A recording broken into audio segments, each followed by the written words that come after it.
നമസ്കാരം. രാമായണത്തിലെ ജ്ഞാനശകലങ്ങൾ ഈ പ്രഭാഷണ പരമ്പരയുടെ 320 ലക്കത്തിലേക്ക് എല്ലാവർക്കും സ്വാഗതം. നമ്മൾ ഈ എപ്പിസോഡ് ആരംഭിക്കുമ്പോൾ രാവണൻ യുദ്ധസന്നദ്ധനായി ബാലിയെ പോരിന് വിളിച്ചുകൊണ്ട് അദ്ദേഹത്തിൻ്റെ കോട്ടയ്ക്ക് മുന്നിൽ ചെന്ന് നിൽക്കുകയാണ്. ആ സമയത്ത് ബാലി അവിടെ ഇല്ല.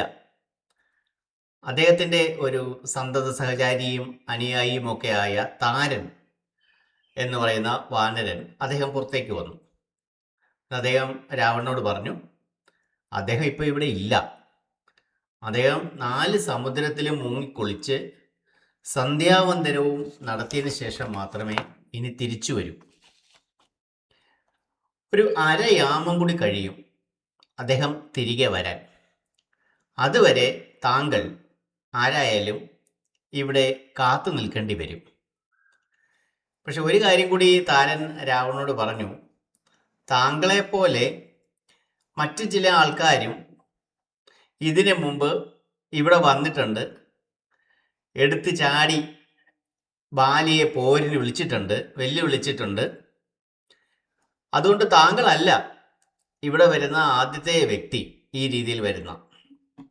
പക്ഷേ അങ്ങയുടെ മുമ്പ് ഇതേപോലെ ഇവിടെ വന്ന് എടുത്ത് ചാട്ടത്തോടു കൂടി ഇവിടെ വന്ന് വെല്ലുവിളിച്ച് ഒക്കെ വന്നിട്ടുള്ള എല്ലാ ആൾക്കാരും കൊല്ലപ്പെട്ടിട്ടുണ്ട്. ഇതാ അങ്ങോട്ട് നോക്കി, അവിടെ കാണാം കുന്നുപോലെ ഒരു കുന്ന് അവിടെ കാണുന്നുണ്ടോ? ആ കുന്ന് എല്ലുകളാണ്. ഇവിടെ താങ്കൾക്ക് മുമ്പേ ഇത്തരത്തിൽ വെല്ലുവിളിച്ചു കൊണ്ടുവന്ന ആൾക്കാരുടെ എല്ലുകളെല്ലാം കൂടി കൂട്ടിയിട്ട് ഒരു കുന്നുപോലെ ആയിരിക്കുന്നു. ഇതിനു മുമ്പ് വന്ന് മരണം വരിച്ചവരുടേതാണ് എന്നൊക്കെ രാവണനോട് താരൻ പറയും. മാത്രമല്ല, ഇനി താങ്കൾ അമൃത് കുടിച്ചിട്ട് വന്നിരിക്കുന്നു എന്നിരിക്കട്ടെ. അമൃത് കുടിച്ചാൽ അനശ്വരരായിരിക്കും എന്നാണല്ലോ പറയുന്നത്. ഇനി താങ്കൾ അമൃത് കുടിച്ചിട്ടാണ് ഇവിടെ വന്നത് എന്നിരിക്കട്ടെ. അങ്ങനെ ആയാൽ പോലും ബാലിയോട് ഏറ്റുമുട്ടിയാൽ മരണം തീർച്ചയാണ്. ഇനി മരണസമയം അടുത്തുനിന്ന് തോന്നുന്നുണ്ടെങ്കിൽ പറഞ്ഞിട്ട് കാര്യമില്ലല്ലോ. എന്തായാലും കാത്തു നിൽക്കുക. ഇനി കാത്തു നിൽക്കാൻ ബുദ്ധിമുട്ടുണ്ടോ?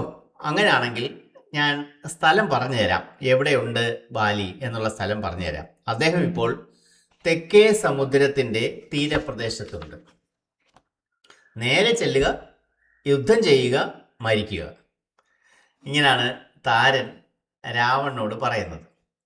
രാവണന് ഒട്ടും തന്നെ ക്ഷമയില്ല. ഇതെല്ലാം കേട്ടിട്ടും തനിക്ക് മുമ്പേ വന്ന ആൾക്കാരുടെ എല്ലുകൾ അവരെല്ലാം മരണം വരിച്ചെന്നും അവരുടെ എല്ലുകളെല്ലാം ഇങ്ങനെ കൂടി കുന്നുപോലെ കിടക്കുന്നതൊക്കെ കണ്ടിട്ടൊന്നും രാവണൻ പിന്മാറുകയില്ല. രാവണൻ എന്ത് ചെയ്തു? തൻ്റെ സൈന്യത്തെയും കൂട്ടി ദക്ഷിണ സമുദ്രത്തിൻ്റെ അടുത്തേക്ക് പോയി. അവിടെയാണല്ലോ ബാലി ഉള്ളത്. അവിടെ ചെന്ന് ബാലിയെ കണ്ടു. പുറകിൽ കൂടിയാണ് കണ്ടത്. കാര്യം അദ്ദേഹം തിരിഞ്ഞിരിക്കുകയാണ്. തെക്കേ സമുദ്രത്തിലേക്ക് നോക്കിക്കൊണ്ട്, ഒരുപക്ഷെ സന്ധ്യാവന്ദന സമയമല്ലേ, ധ്യാനിച്ചുകൊണ്ടിരിക്കുകയായിരിക്കാം. രാവണൻ എന്ത് ചെയ്തു? അദ്ദേഹത്തിൻ്റെ തനി സ്വഭാവം കാണിച്ചു. പുറകിൽ കൂടി പോയി ഈ ബാലിയെ കയറി പിടിച്ചു. അപകടം മണത്തു ബാലിക്ക്. എന്തോ അപകടം സംഭവിക്കുന്നുണ്ട്. എൻ്റെ പുറകിൽ കൂടി ആരോ വന്നിങ്ങനെ എന്നെ ആക്രമിക്കുന്നുണ്ട്. അദ്ദേഹം എന്ത് ചെയ്തു? വാൽ പുറകിലാണല്ലോ, ആ വാലിങ്ങനെ ഒന്ന് ചുറ്റി. ആ വാലിനകത്ത് രാവണൻ കുടുങ്ങിപ്പോയി. ആ വാലിൻ്റെ ചുറ്റിനകത്ത് പെട്ടുപോയി. രാവണൻ്റെ കൂടെ ഉള്ളവരെല്ലാം പേടിച്ചു പോയി. രാവണനെ പുറത്തോട്ട് കാണാൻ വയ്യ. വാൽ ഇങ്ങനെ ചുറ്റിയിരിക്കുകയാണ്. അതിൻ്റെ ഉള്ളിലുണ്ട് രാവണൻ. അദ്ദേഹത്തിൻ്റെ കൂടെ പോയവരാരും അടുത്തില്ല. എല്ലാവരും ഇവിടെ നിന്ന് നമ്മുടെ സാധാരണ ഭാഷയിൽ പറഞ്ഞാൽ വലിഞ്ഞു കളഞ്ഞു എന്ന് പറയാം. ബാലിക്കാണെങ്കിൽ അദ്ദേഹം എന്തിനവിടെ വന്നോ അതൊന്നും കഴിഞ്ഞിട്ടുമില്ല. അദ്ദേഹത്തിന് ഇനി തർപ്പണം ചെയ്യാനുണ്ട്, സന്ധ്യാവന്ദനം ചെയ്യാനുണ്ട്. മാത്രമല്ല, ഈ തെക്ക് ഉള്ള സമുദ്രത്തിൽ മാത്രമല്ല, വടക്ക് കിഴക്കുമുള്ള സമുദ്രങ്ങളിൽ കൂടി അദ്ദേഹത്തിന് ചാടി ഇറങ്ങാനുണ്ട്. അപ്പോൾ തെക്ക്, വടക്ക്, കിഴക്ക് ഈ 3 സമുദ്രങ്ങളിലും ചാടി ഇറങ്ങി അദ്ദേഹം തർപ്പണം നടത്തുകയാണ്. ഈ സമയത്തെല്ലാം വാലിൽ രാവണൻ ചുറ്റിക്കിടക്കുകയാണ്. ആ ബാലിയുടെ ശരീരത്തിലൊരു എക്സ്ട്രാ ഫിറ്റിങ് പോലെ രാവണനുണ്ട്. ബാലി ആരാണെന്ന് പോലും അറിയുന്നില്ല എന്നുള്ളത് മറ്റൊരു കാര്യം. അങ്ങനെ ശ്രദ്ധിച്ചതുമില്ല. ആരോ ആക്രമിക്കാൻ വന്നു, അയാളെ വാലിൽ ചുറ്റി പിടിച്ചിട്ടുണ്ട്. ഇത്രേ ബാലിക്കും അറിയാവൂ. ഞാൻ എന്തിനാണോ വന്നത്, ഞാൻ സന്ധ്യാവന്ദനത്തിനാണ് വന്നത്, അത് പൂർത്തിയാകട്ടെ, അതിനുശേഷം നോക്കാം ആരാണ് എന്താണ് എന്താണ് ഇയാളുടെ ആഗമന ഉദ്ദേശം എന്നൊക്കെ. അങ്ങനെ സന്ധ്യാവന്തനത്തിന് ശേഷം ബാലി തിരിച്ച് കിഷ്കിന്ധയിലെത്തും. നല്ല വിശപ്പുണ്ട്. അദ്ദേഹം ഇങ്ങനെ ഭക്ഷണം കഴിക്കാനായിട്ട് ഇരുന്നു. ഭക്ഷണം കഴിക്കാനായിട്ട് ഇരുന്നപ്പോഴേ ഓർത്ത്, ഓ ഇങ്ങനെ സംഭവം ഉണ്ടല്ലോ, വാലിലേതോ ഒരുത്തനെ ഞാൻ ചുറ്റിയിരുന്നല്ലോ, അവൻ എന്തായി എന്ന് ചോദിച്ചു. അങ്ങനെ ബാലി ചോദിക്കും, ആരാണ് നീ എന്ന് ചോദിക്കും. നിനക്ക് ബന്ധുക്കൾ ആരെങ്കിലും ഉണ്ടോ? നീ എങ്ങനെയാണ് ഇവിടെ വന്നത്? എങ്ങനെയാണ് നീ എൻ്റെ ഈ വാലിൻ്റെ ചുറ്റിനകത്ത് നീ അകപ്പെട്ടത്? അതിനുള്ള സാഹചര്യം എന്താണ്? എന്തിനാണ് എന്നത്തെ പുറകെ കൂടെ ഒന്ന് കയറി പിടിച്ചത്? ഇത് ചോദിച്ച് വാങ്ങിയതല്ലേ, എന്താണ് ഇതിന് കാരണം? രാവണൻ പറയും. രാവണൻ്റെ ഭയങ്കര വലിയൊരു സ്കില്ലാണ് കേട്ടോ, ഭയങ്കര നൈപുണ്യമുള്ളൊരു വ്യക്തിയാണ് രാവണൻ. ഏതെങ്കിലും സ്ഥലത്ത് ഒന്ന് താന്നു കൊടുക്കണമെന്നുണ്ടെങ്കിൽ അത് എവിടെയാണ് താന്നു കൊടുക്കേണ്ടതെന്ന് രാവണന് കൃത്യമായിട്ട് അറിയാം. അപ്പോൾ രാവണൻ ആ നൈപുണ്യം അവിടെ പ്രകടിപ്പിക്കുകയാണ്. അദ്ദേഹം പറഞ്ഞു, ഒന്നും പറയണ്ട, എൻ്റെ കർമ്മദോഷം എന്ന് പറഞ്ഞാൽ മതിയല്ലോ.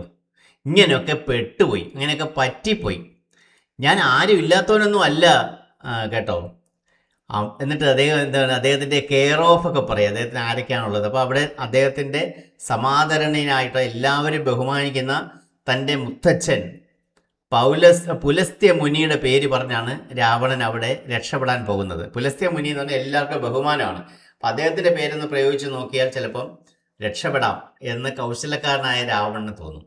അദ്ദേഹം പറഞ്ഞു, ഞാൻ പുലസ്ത്യ മുനിയുടെ, മഹാനായ പുലസ്ത്യ മുനിയുടെ കൊച്ചുമകനാണ്, ഞാൻ പേരക്കുട്ടിയാണ് ഞാൻ ലങ്കയിലെ രാജാവാണ്. എനിക്ക് അങ്ങയുമായി, ഇത്രയും പ്രശസ്തനായ അങ്ങയെപ്പറ്റി ഞാൻ ഒരുപാട് കേട്ടിട്ടുണ്ട്, അങ്ങയുമായി എനിക്ക് സഖ്യം ചെയ്യണം എന്ന് ആഗ്രഹമുണ്ട്.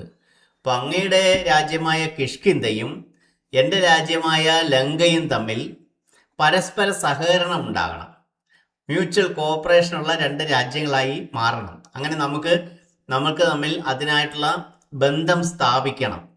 അപ്പം ഇന്നത്തെ കാലത്തെ വല്ല നയതന്ത്ര ബന്ധങ്ങളൊക്കെ സ്ഥാപിക്കുന്നത് ഇങ്ങനെയാണല്ലേ, അത് വളരെ മുമ്പേ രാവണൻ പ്രയോഗിച്ചിരിക്കുന്നു. അയ്യോ പാവം എന്നുള്ള ഒരു പ്രതിച്ഛായയാണ് ബാലിക്ക് മുമ്പിൽ രാവണൻ സൃഷ്ടിക്കുന്നത്. രക്ഷപ്പെടാനായിട്ടാണ്. ബാലിക്ക് തോന്നണം, ഇയാളൊരു പാവമാണല്ലോ, ഇയാൾ നല്ല ഉദ്ദേശത്തോടു കൂടിയാണ് വന്നത്, ഇയാൾ എന്നെ ഒന്നും ചെയ്യാൻ വന്നവനല്ല, ഇയാൾക്ക് എൻ്റെ രാജ്യവുമായിട്ട് സഖ്യം ചെയ്യണം, അതിനായിട്ടാണ് വന്നത്. മാത്രമല്ല ഇയാൾ വലിയൊരു മുനിയുടെ ചെറുമകൻ കൂടിയാണ്. അപ്പോൾ ഇങ്ങനെയൊക്കെയുള്ള ചില ബാലിയുടെ ദൗർബല്യം ഉപയോഗിച്ചുകൊണ്ട് രാവണൻ ആ ശ്രമത്തിൽ വിജയിക്കും. ബാലി ഇയാളെ അവിടുന്ന് രക്ഷപ്പെടുന്ന പുറത്തു റിലീസ് ചെയ്യും എന്ന് പറയാം. അങ്ങനെ ബാലിയും രാവണനും തമ്മിൽ അഗ്നിയെ സാക്ഷിയാക്കി പുതിയൊരു സഖ്യമുണ്ടാക്കി. കിഷ്കിന്ധയും ലങ്കയും തമ്മിൽ ഒരു നയതന്ത്ര ബന്ധം ആരംഭിക്കുകയാണ് അവിടെ. ബാലിയുടെ താല്പര്യപ്രകാരം രാവണൻ ഉടനെ അവിടുന്ന് വന്നില്ല. കിഷ്കിന്ധയിൽ തൻ്റെ കൂട്ടുകാരോടൊപ്പം ഒരു മാസം കൂടി അവിടെ അങ്ങ് സുഖമായിട്ട് എല്ലാ സുഖ സൗകര്യങ്ങളും കൂടി താമസിച്ചു. കൂട്ടുകാരാണല്ലോ, നയതന്ത്ര ബന്ധമുള്ള രണ്ട് രാജ്യങ്ങളുടെ രാജാക്കന്മാരാണല്ലോ. അതിനുശേഷം തൻ്റെ സൈന്യവുമൊത്ത് അവിടെ നിന്നും യാത്രയായി. അങ്ങനെ രാവണൻ്റെ പരിപാടി അവിടെ നടന്നില്ലെങ്കിലും ജീവൻ രക്ഷിച്ചു എന്ന് പറയാം. അപ്പോൾ തോൽക്കുമെന്ന് കണ്ടാൽ ഒരു പടി താഴോട്ട് ഇറങ്ങും. എന്നിട്ട് തന്ത്രവും കൗശലവും ഉപയോഗിച്ച് രാവണൻ തൻ്റെ തടി സംരക്ഷിക്കും. ഇത് പല ആൾക്കാർക്കും ജീവിതത്തിൽ, പല ആൾക്കാരും നമ്മൾ ജീവിതത്തിൽ ചെയ്യുന്നതാണ്, പല ആൾക്കാർക്കും ജീവിതത്തിൽ പകർത്താൻ കഴിയുന്നതുമായ ഒരു കാര്യമാണ്.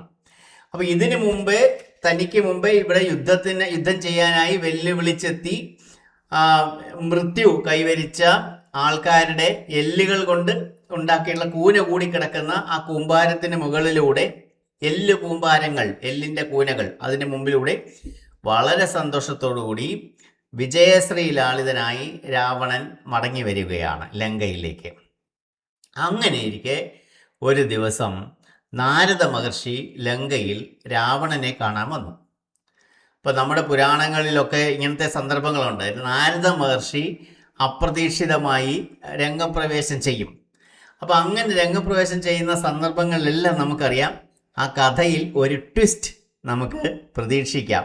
അവിടെ എന്തെങ്കിലും ഒന്ന് സംഭവിക്കും. എന്തെങ്കിലും ഒരു കാര്യവുമില്ലാതെ നാരദ മഹർഷി അങ്ങനെ വരികയില്ല. നമ്മുടെ സാധാരണ ഭാഷ, നമ്മൾ ഉപയോഗിക്കുന്ന ഭാഷയിൽ പറഞ്ഞാൽ എന്തെങ്കിലും ഒരു കുത്തിത്തിരിപ്പ്, അതില്ലാതെ നാരദ മഹർഷി വരില്ല എന്ന് നമുക്കറിയാം. അപ്പോൾ ഇവിടെ എന്താണ് സംഭവിക്കാൻ പോകുന്നത്? ലങ്കയിലെ അദ്ദേഹത്തിൻ്റെ അപ്രതീക്ഷിതമായ സന്ദർശനം, അതിൻ്റെ ഫലമായിട്ട് എന്താണ് സംഭവിക്കാൻ പോകുന്നത്? നാരദ മഹർഷി പറയുകയാണ്, നീ ഏറ്റവും വലിയ ശിവഭക്തനാണ് എന്ന് ഞാൻ അറിഞ്ഞിരിക്കുന്നു. രാവണനെ തോൽപ്പിക്കുന്ന കൗശലവും നൈപുണ്യവും തന്ത്രവുമാണ് നാരദ മഹർഷിക്കുള്ളത്. അപ്പോൾ ഇങ്ങനെയൊക്കെ അങ്ങോട്ട് പ്രശംസിച്ച് പൊക്കിയാൽ രാവണൻ അതിനകത്ത് അങ്ങ് വീണു പോകും എന്ന് അറിയാവുന്ന ആൾ തന്നെയാണ് നാരദ മഹർഷി. അതുകൊണ്ട് തന്നെയാണ് അദ്ദേഹം തുടക്കത്തിൽ തന്നെ പറയും, നീ എത്രയും വലിയൊരു ശിവഭക്തനാണ്, നിന്നെപ്പറ്റി ഞാൻ ഒരുപാട് കേട്ടിട്ടുണ്ട്, അതുകൊണ്ട് തന്നെ ഞാൻ നിന്നെ കാണാൻ അതിയായിട്ട് ആഗ്രഹിച്ചിരുന്നു. എൻ്റെ ആ ആഗ്രഹമാണ് ഇപ്പോൾ സഫലമായിരിക്കുന്നത്. അപ്പോൾ എന്തായാലും ഞാൻ വന്ന സ്ഥിതിക്ക് ഞാൻ നിന്നോട് കുറച്ച് നല്ല കാര്യങ്ങൾ പറയാം എന്ന് പറയും. അപ്പോൾ എന്താണ് നാരദ മഹർഷി പറയാൻ പോകുന്ന നല്ല കാര്യങ്ങൾ എന്ന് നമുക്ക് അടുത്ത 321 ക്യാപ്സ്യൂളിൽ കാണാം. അതുവരേക്കും നന്ദി, നമസ്കാരം.